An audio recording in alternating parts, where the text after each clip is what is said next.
right, well, I have time for us to start. Just a reminder again, if you joined us in the last minute or so, if you don't mind, if you don't have your first and last name listed, if you'll click on your video on those three dots and rename yourself, just so we'll be sure that you get credit for attending this session. So we're so glad that you're here, and I'm going to turn it over to Chad and Debbie and let you introduce yourselves.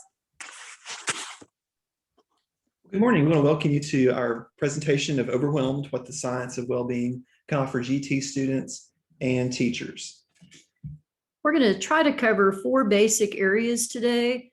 The first thing is why this topic, why overwhelmed. Then we're going to talk a little bit about the science of well-being and how this fits in with SEL learning, social emotional learning. And then we're going to hopefully spend most of our time giving you some workshopping ideas, some activities that you might can do with your students and that you might can do yourself. So we're going to introduce ourselves. While we're doing that, we would like to know why you chose this session. Okay, there were several other sessions that you could have gone to at this time. What was it about the overwhelmed session that made you want to come to this one? So while you're chatting in, and then we want to read those responses, I'm going to tell you a little bit about myself. I've been teaching for 33 or 34 years. My first job was in Little Rock, and I was in gifted ed then. I was a gifted specialist at Dunbar. I've taught elementary gifted ed in Conway and been a middle school gifted specialist. Now I teach high school English, 12th grade and AP Lit. And I also taught personal and social development at Arkansas Governor's School for 26 years. So this is a real passion area of mine. Chad? I'm Chad Terrell, and I've also been teaching for about 20 years. And I first started teaching at Governor's School with Debbie, and also I taught at University of Central Arkansas Honors College, where I still work as a part-time instructor. At Conway High, I teach AP English Language and Composition and UCA Writing.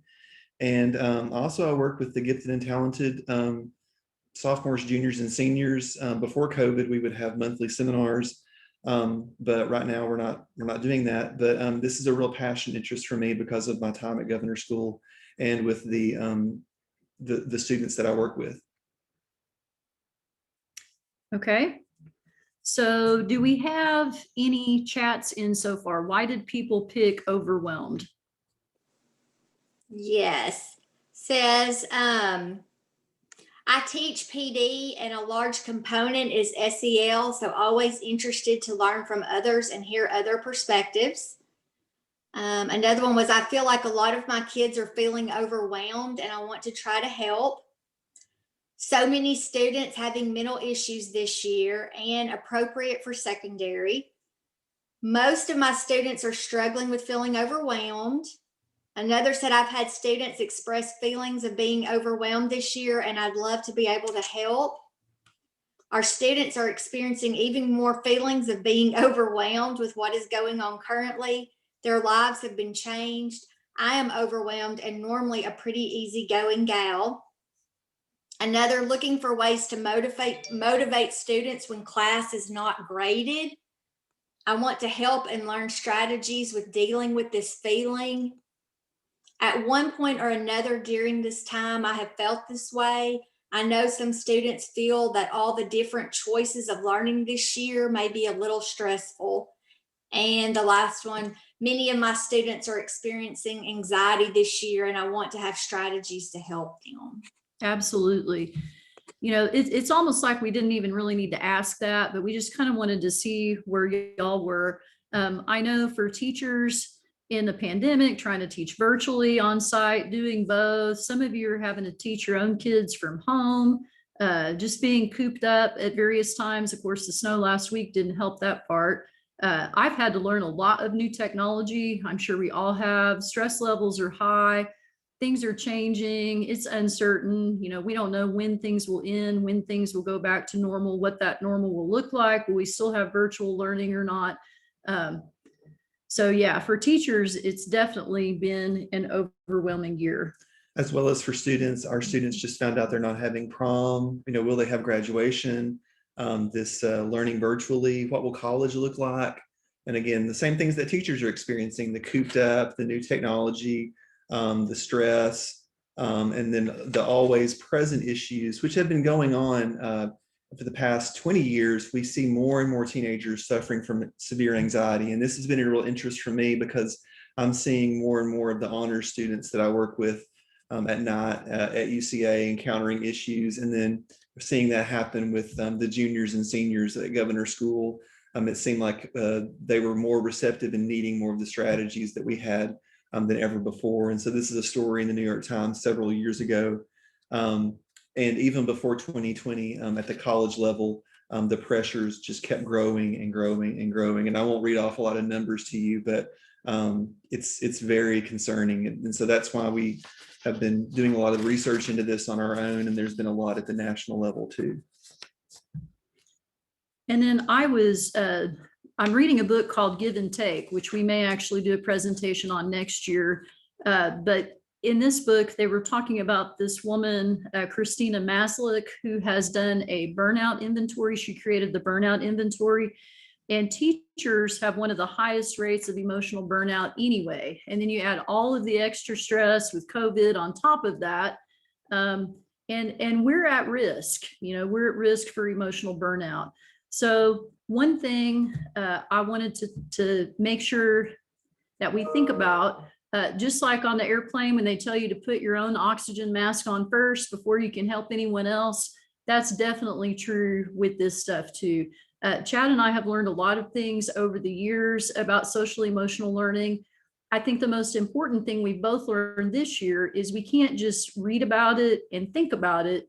You have to actually do it. And the more of these strategies that I've done myself, the more credible I am and the better I can help my students.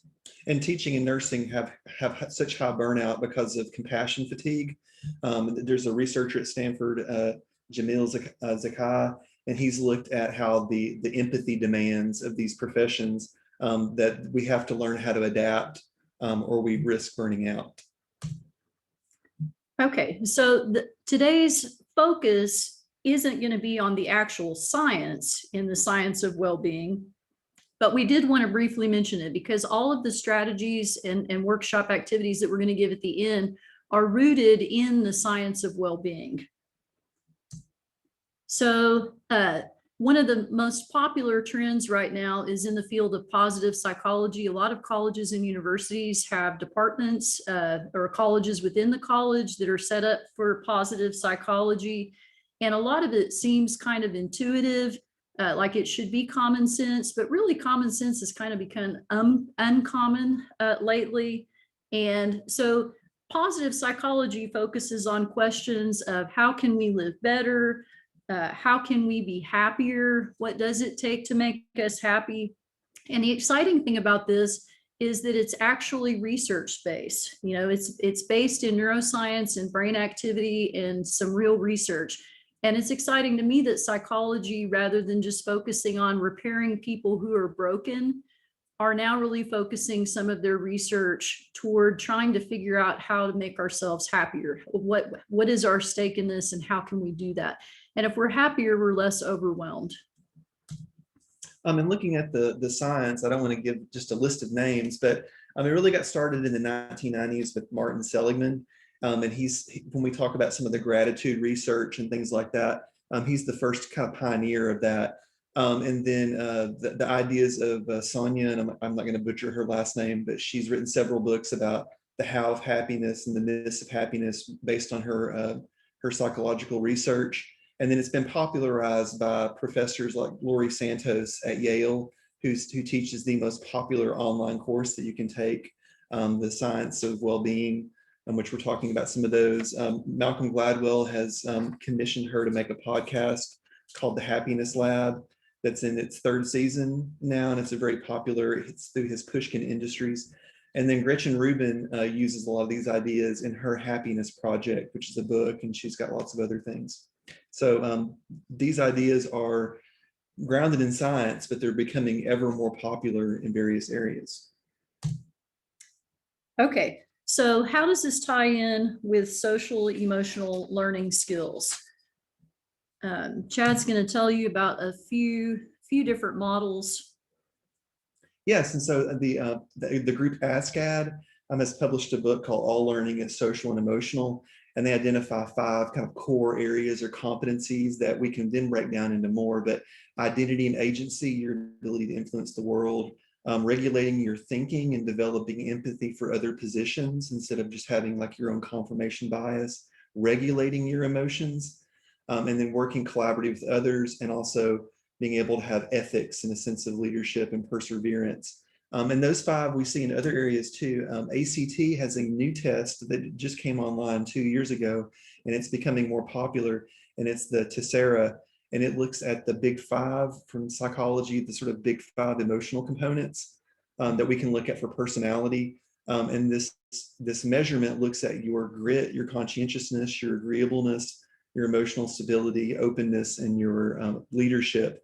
The big thing here is that ACT has looked at a lot of the studies, and they found that conscientiousness was more of an indicator. They had a 60-year study that they relied upon that looked at conscientiousness, and that was more of an indicator for your income and your life satisfaction than your cognitive ability, which is really interesting for gifted students, that the degree of your kind of stick-to-itiveness, your ability to motivate yourself in a growth mindset, was more indicative than just being smart. And we may think that's common, but Arkansas is actually adapting some of these, and this is becoming more and more but the guide for life, and you can see some of the growth, understanding, interaction, decisions. So in different areas and different groups, these core set of skills and their importance, that we can identify what these are and sort of work at strengthening those. Yeah, and again, in the middle of COVID, this is super important for kids. Some of you were saying that your kids are lacking motivation. How do we get them motivated? One of the math teachers that I work with said that really we're expecting high school kids to have the same skill set that causes a lot of kids not to do well their first year in college. We're expecting them to be able to manage their time, be organized, be self-motivated. And yet those are things that the school system, with our bells and our face-to-face encouragement every day, a lot of them haven't developed those skills yet. So, I've just been even talking to my students about that fact, acknowledging how hard it is. That's one thing we can do. So from all of these, from the science of well-being, and then looking at some of these SEL skill sets, the way that they organize them, we pulled a few main ideas that we wanted to share, and then we'll move into the actual activities. Okay, first of all, the physical, the mental, and the emotional are interrelated. And we know that, but I just finished reading a book called How Emotions Are Made that really talks about how we're the architects of our own emotions. And sometimes how we are physically, we don't even realize it, but it shapes how we feel. So she gives an example of going out on a date. Well, she got invited out on a date with this guy, and she didn't really think she liked him, but she went anyway because it was going to be lunch and it was okay. And she got there and she could feel some things going on in her stomach. And she thought, wow, maybe I really do kind of like him, because when you like somebody, you kind of get that little fluttery feeling. So she had a pretty nice lunch and thought maybe I'll go out with him again. And then when she got home, she started throwing up and she had the flu. So she had misinterpreted that whatever she was feeling physically in her stomach, she had created an emotion that wasn't actually there. And so I started thinking about that. And from reading this book, really taking care of yourself physically can help you feel less overwhelmed. And so some of the things we're going to talk about deal with that. The physical really does overlap with the mental and the emotional. And then just this whole idea that we are the architects of our own happiness. We get to set our own boundaries. We get to make a lot of decisions about how we spend our time. And really, I think most importantly, we have to be able to examine what makes us feel different ways and then continue to do or not do things based on that reflection. And also things that we think might make us happy are often misinformed, and like the good grades, lots of money, perfect body, um, uh, attractive partner. A lot of the things that we think would make us happy because of hedonic adaptation, like when we get used to something, we want something more in terms of like, our salary and such, or even impact bias, things that we think will be more important than maybe they really are, like these good grades, or if I make a bad grade, the impact of that. We may have exaggerated notions of it. The thing that might be the worst possible thing might not be. So what we think might make us happy often doesn't. And we can't really change our minds, but we can reorient our focus. Like there are certain drives and certain things that are from evolutionary perspective that I can't fundamentally rewire about myself, but I can change my reference points. Like I can avoid those things on social media or reference things that make me happy that may not come from those external validations. So we can change our minds, but we can't fundamentally change them. We can reorient them. And perspective and habits matter. So the way that we see the world, our paradigms, and the things that we do every day matter more than what we do every once in a while. And so developing those traits and that way of seeing the world. Yeah, and it kind of goes back to what Aristotle said, the unexamined life is not worth living, that whole concept. A lot of, first of all, some of you have admitted that you're overwhelmed, that you're feeling overwhelmed, and you got to name it to tame it, right? You've got to know that you're overwhelmed before you can even start dealing with it. Santos, Lori, and we've linked a bunch of resources at the end, but Lori Santos that does the Science of Wellbeing course at Yale, it's a Coursera course. And then that Happiness Lab podcast is fantastic.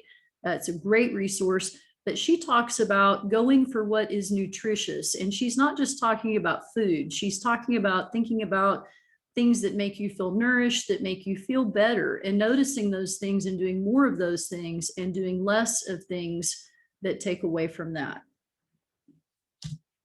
Okay. So we're going to move into the workshop part of this, and we have some areas that we're going to talk about that we have some different ideas of things you could do for yourself and for students.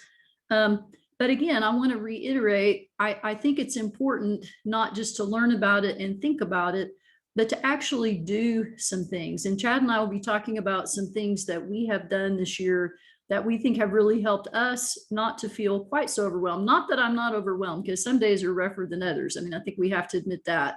But at the same time, there are some things that I think have really grounded me this year and really helped me to stay calm and focused when I was otherwise might have pulled my hair out or just crawled under my desk and been done. Okay, so we're gonna talk about 6 specific areas. And again, these come from Santos. They come from a variety of different sources, but we've just kind of put them together into these 6 areas.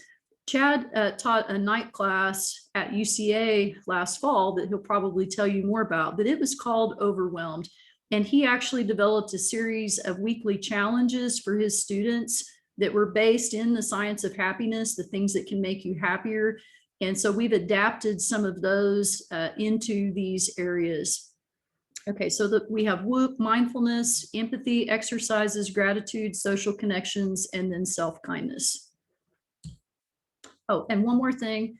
As we're going through these, be thinking about how you can adapt these for yourselves or for your students. I mean, we both teach high school now, but I know some of these things could be adapted into subject areas, maybe in middle school and junior high. Maybe they could be adapted as activities if you do pullouts with elementary kids. So think about how could we do these things? Could we incorporate discussion or journaling or drawing or maybe acting out or dramatizing after kids have done these things or after you've done these things? How do you reflect? How do you share what you've done? So we hope that you'll be thinking about that as we go through these.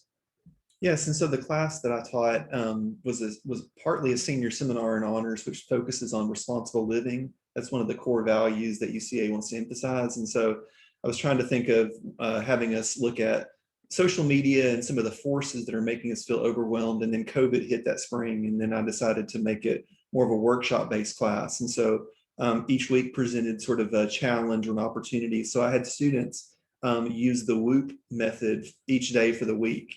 And so for one student who's working on recording an album for his honors college thesis, he used this to plan out his studio.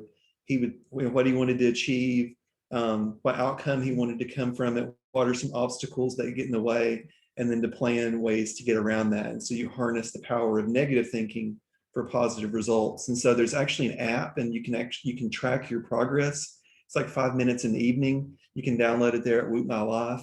But Gabrielle Ottingen, who's done this, she spent 15 years, and she's got hard science to show how the WHOOP method can help you in achieving your results.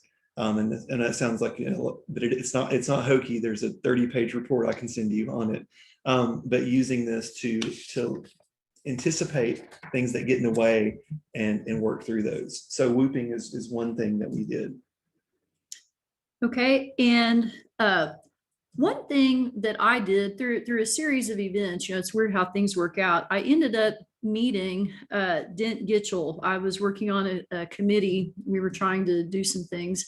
And another person on the committee mentioned that Dent had a book coming out last fall. Well, I went ahead and ordered the book because, again, meditation and mindfulness is something we read about all the time. Anytime you read any article about how to be healthier or happier or feel better, either physically or mentally, mindfulness and meditation pops up at the top of the list. And, again, I've always been interested in it, but I never had actually done it. So I ordered his book. And I started a routine of in the morning, I would read the book. I did some of the journaling exercises, especially in the beginning, about things that I valued and what my intentions were for that day and what I wanted to focus on. And if you buy the book, he has a website that you can go to, and it starts with 5-minute morning intention meditations. And basically, he just guides you through focusing on certain words for the day that you're going to focus on. And having those words, breathing into those words, and then having those words, let it be so that those are words that you fall back on. And I can tell you, my words usually have to do with focus, efficiency, kindness, and most of all, calm, because I tend to get really, when there's a bunch of stuff going on and I'm trying to multitask and deal with all this stuff. So calm. And it's weird how it kind of seeps into your life. When I start feeling real tense, it's like calm, and it's actually really helped me. And I've tried he has a series of meditations. I've tried some of the longer ones, the kindness meditations. I'll talk about those when we get to kindness. But I really think of all the things that have helped me this year. I started this in September. I think that's been the one thing that's helped me the most. And I'll agree with that. I use the Headspace app. They have a free teacher thing for that right now. They also have some Netflix videos that they just came out in January. But I'm a big Headspace user. I do that 5 minutes in the morning and then 5 minutes during my prep period. But I read the book too. But I agree with Debbie. It's been the single biggest thing in my life. And also I read a book recently for teens. And these are some exercises for teens need more movement. It's hard for them to stay still. And so these are some compassion, mindfulness things that allow teens to move. And so this is a mindful breathing with a little compassion. There's a few of them. There's soles of the feet. And this is what you do in bare feet or socks. So these are ones that are designed for teens. Mindful movement. Because again, what I do as a 47-year-old guy is going to be very different than what a teen needs. Like imagine you're a juggler, the cat, the cow. But you have links to these in here, and this is from a recent book about compassion for teens. Yeah, and a lot of these strategies really help kids just become more grounded in the physical space. Sometimes, I get so lost in my head and in my mind, and they do too. And that's where that overwhelmed and anxiety and worrying and what's going to happen and the uncertainty and all that. So just being in the moment, physically being in the moment. I have a friend who's a psychologist, and I had a kid when I drove a bus, one of my other jobs I've done, who really had some mental health issues. And she told me when he was having one of his fits that to have him look at and name things on the bus, touch things on the bus, try to divert his attention to something physically right here. And I can see some of that reflected in some of those mindfulness activities. But yet some of them have you focus on your breathing. Some of them are guided. I really like the kindness ones. I'm good. I have a good imagination. So if it tells me to imagine people that I care about and to see them and to wish them peace and wish them safety and wish I can do that. I can think about that and think about those people. It's almost similar to praying in that way, where you're wishing good things for other people. And in some of them, it's also toward yourself, to be kind to yourself and to appreciate yourself for taking time to do this and invest in yourself. So again, it's the one thing I think that's helped me. And so highly recommend this one.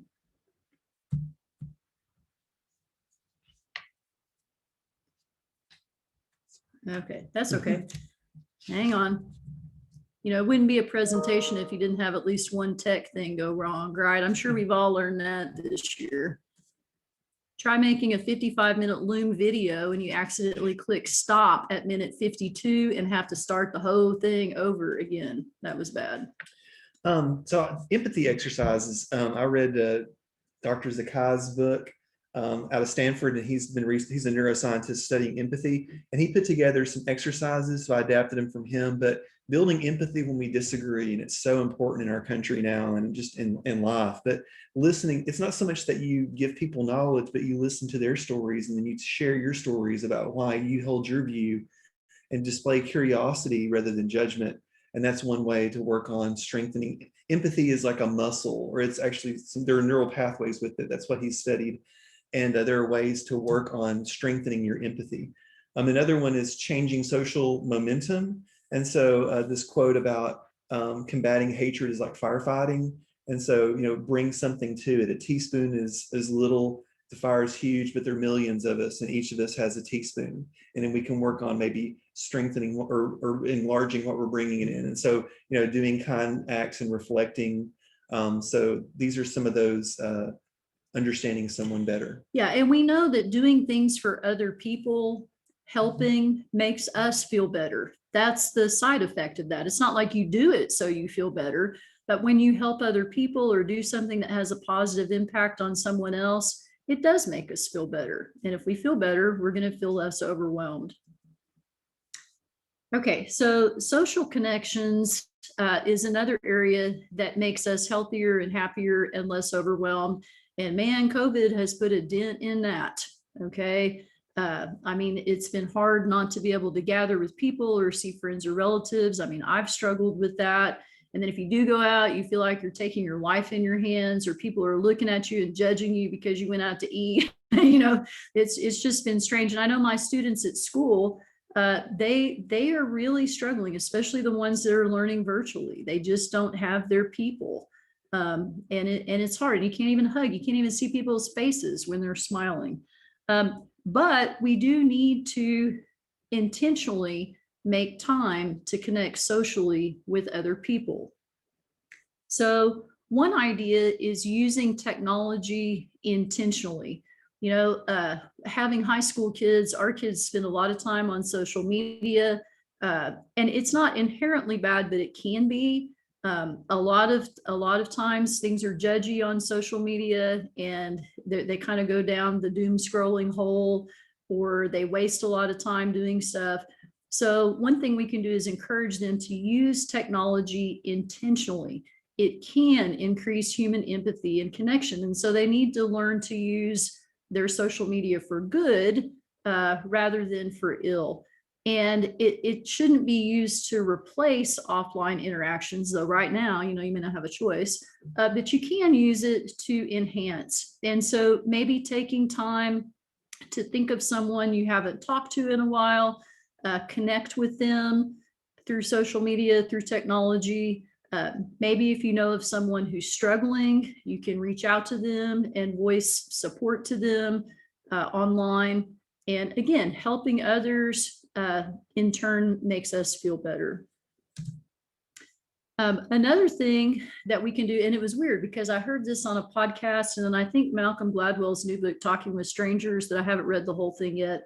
But there is some research that shows even when you connect with people that you don't even know, just for a few minutes, it can boost your mood and boost their mood. And I'm one of those chatty people, imagine that, in the line at Hobby Lobby who's asking, okay, what are you going to use that for? What are you going to make? But when you see people's, their eyes at this point light up because somebody's interested and curious and asking questions, just those little short conversations.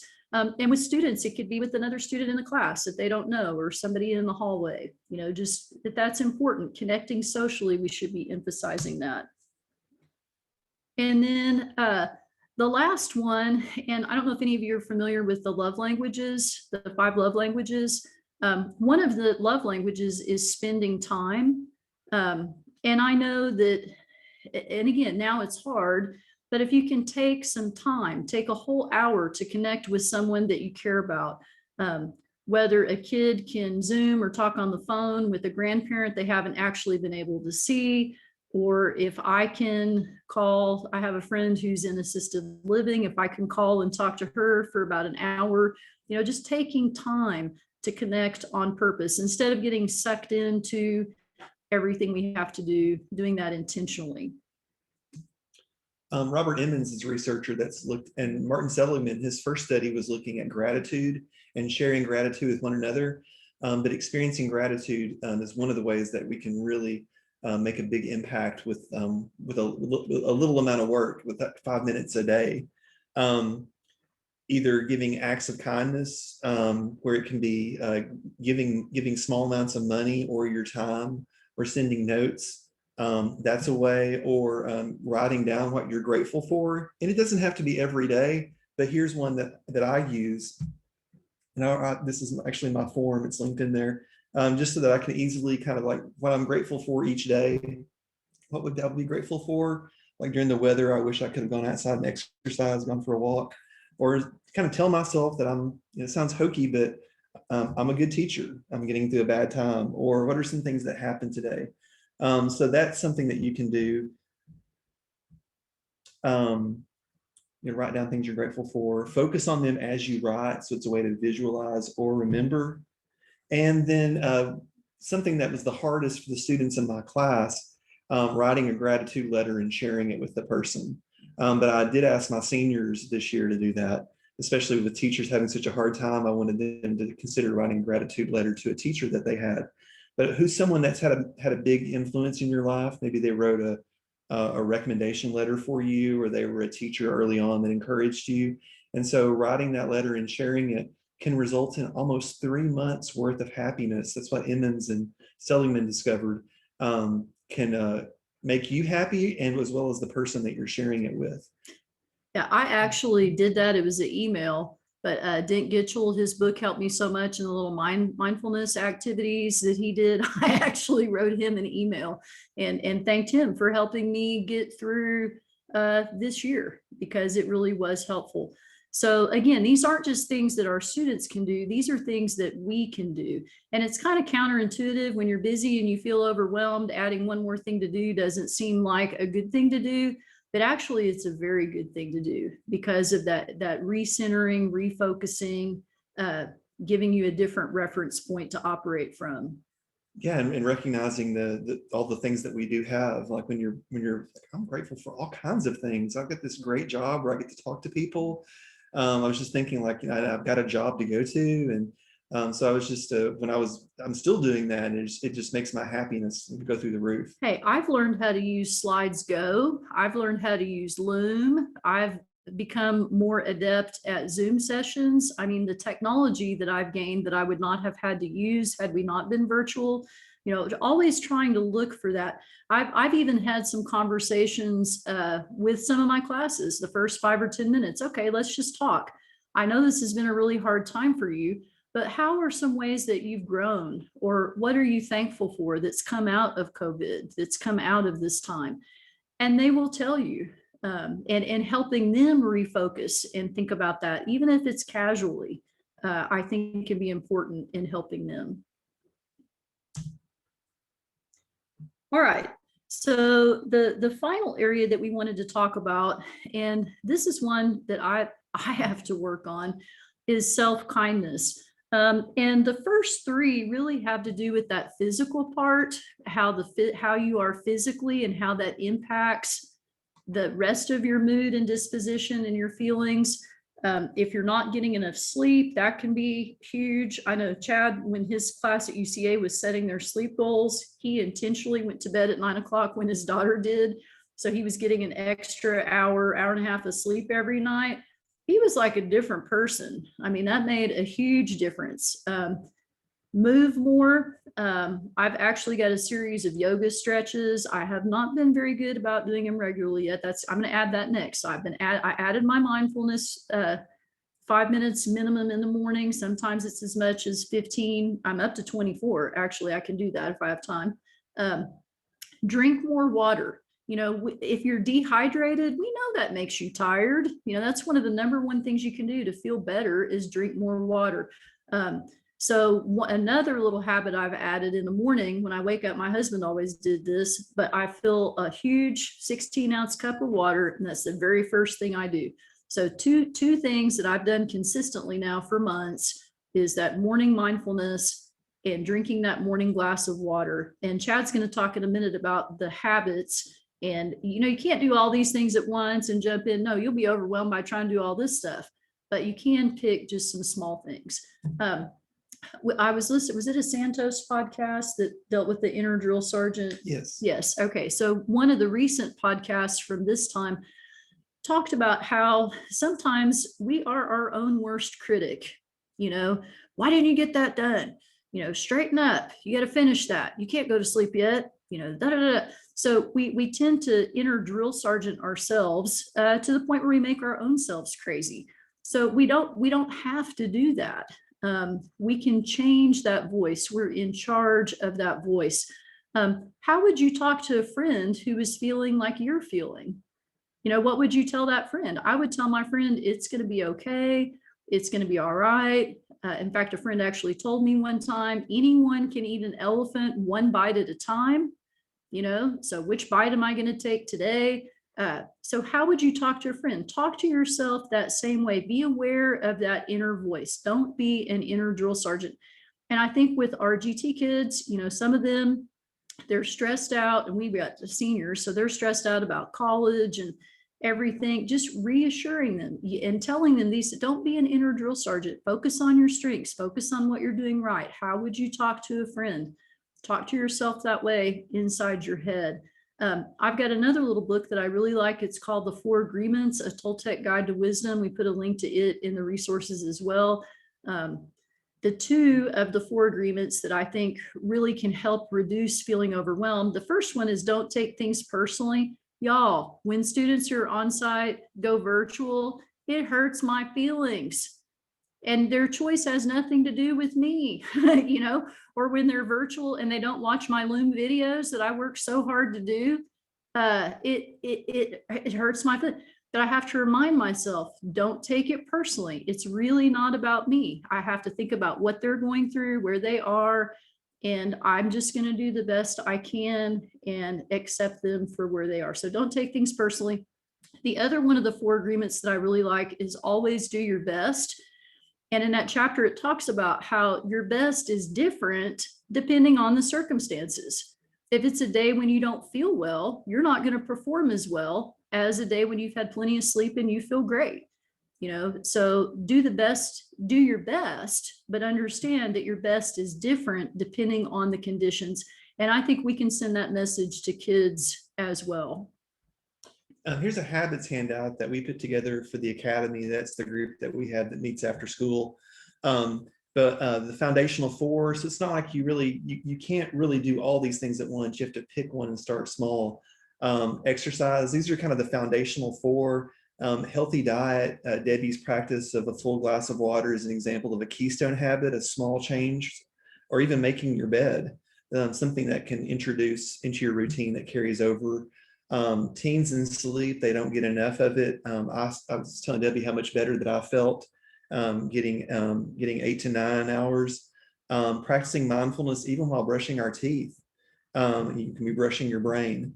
And so there's that in there. And also Wendy Wood, Dr. Wendy Wood has studied friction, how you can make starting a new habit easier and making a bad habit harder. She's a researcher at University of California, and we put her link in there, and we shared the Whoop with it as well. But just like Debbie said, being kind to yourself, not being a drill sergeant, starting small, having people around you that can support you, and thinking about your intentions, what you want to do with that.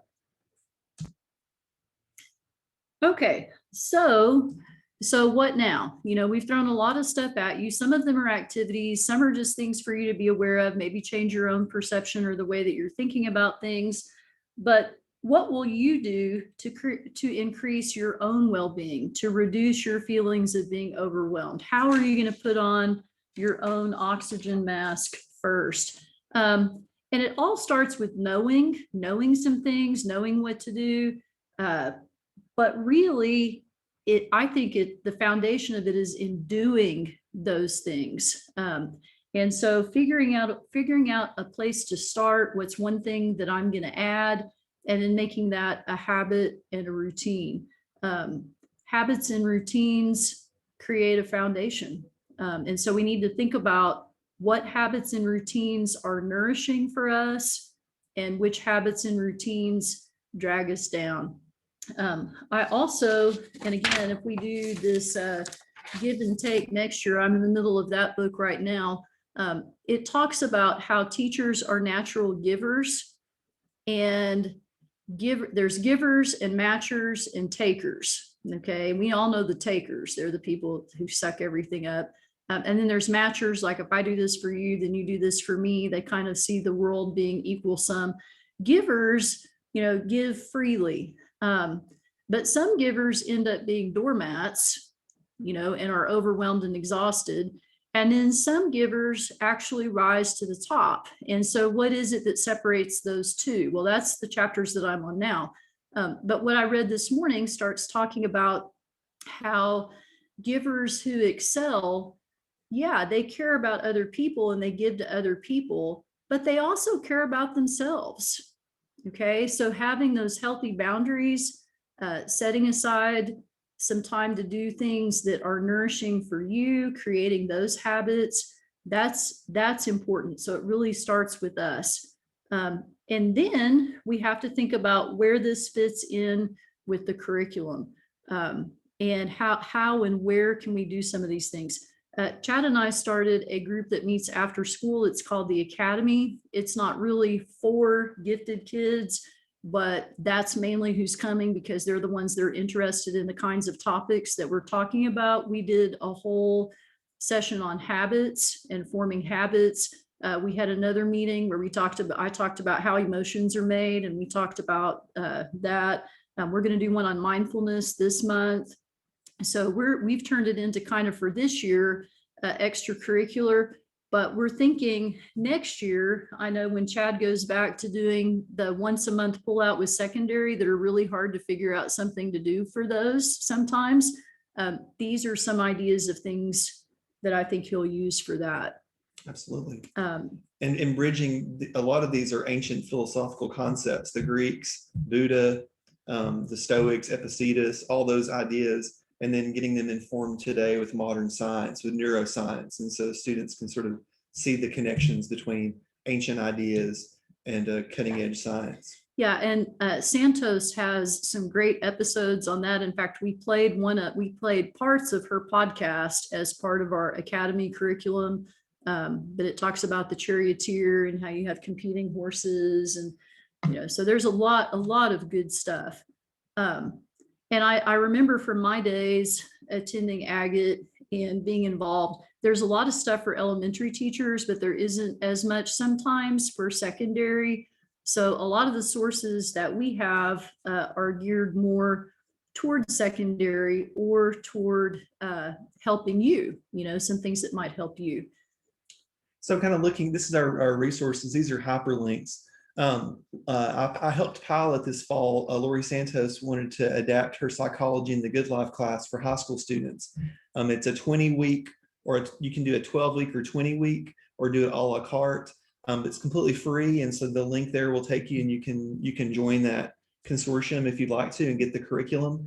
And there's her Happy Lab podcast that we were talking about, the Happiness Lab, that just wrapped up its newest kind of after the New Year's season. There was a good one on habits. Yep. The Dalai Lama is a scientist. It's kind of interesting to think about that, but he's involved in science.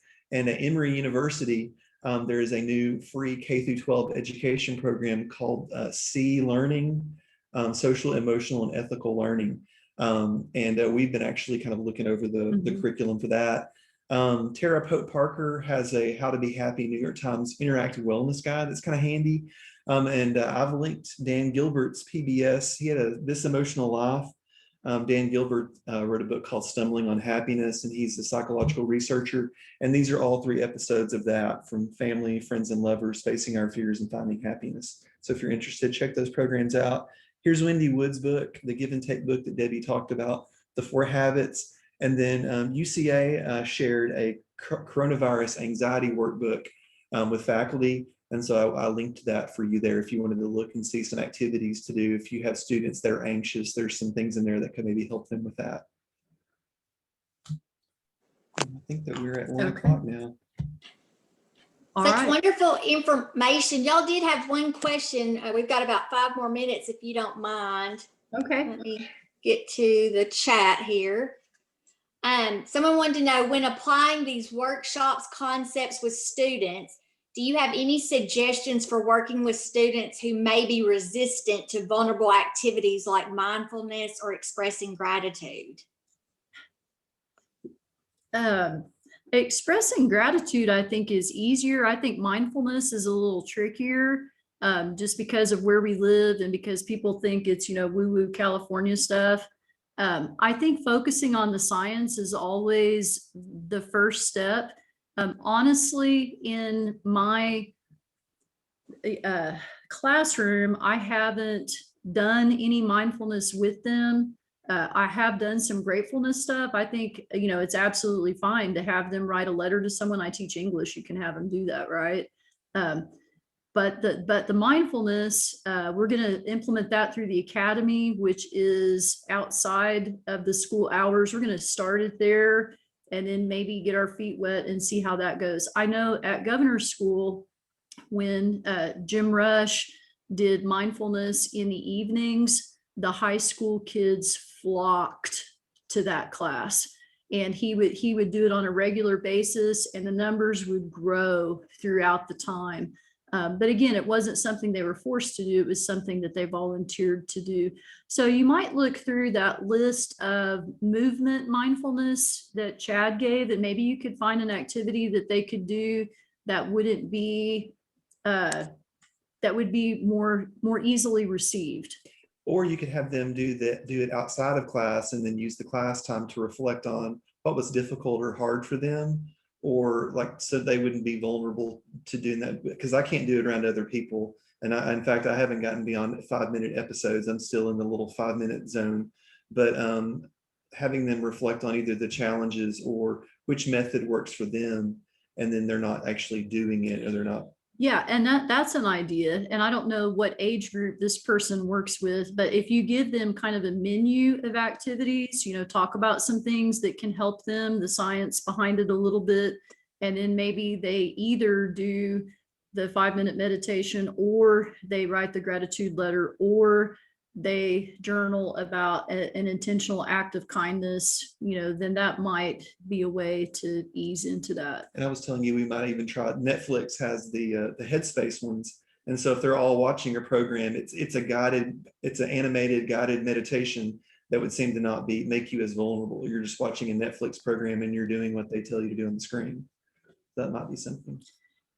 And if it's the perception or parents or other things, I think it's more acceptable now. It just kind of depends on the terminology that you use. If you use mindfulness, I think that's less possibly offensive than maybe meditation, because meditation seems to have a religious connotation, when in reality, it can be used outside of that as well. So try one thing. Don't just think about it, or read about it and think about it, but also do it. I it's made a world of difference for me. And this guy, I've known him for 20 years, and I told him it's so weird in the period that has been the most stressful for everyone I know, he's come out of it a better person. And it's because he's been doing the gratitude journal. He's been doing the morning and evening intentions. He intentionally got some more sleep. Teaching that class and doing the things that he was having his students do, I saw a big change in him. He teaches next door to me. So Great. Thank y'all both so much. Chad and Dee, that was wonderful. Such great information and things that can go right back to the classroom. So we appreciate y'all doing this. We appreciate you all coming. Somebody asked about getting the materials. If you go to your schedule form and click on that colored block, underneath their names will be their presentation. And if you click on that, you can have all the information that they presented today. So be sure. And I was supposed to remind you that vendors' times are open from 1:05 to 1:25. So if you want to go check some of those vendors out, and then your next session will be at 1:25. So thanks for joining us. thank you. Thank you. Thank y'all.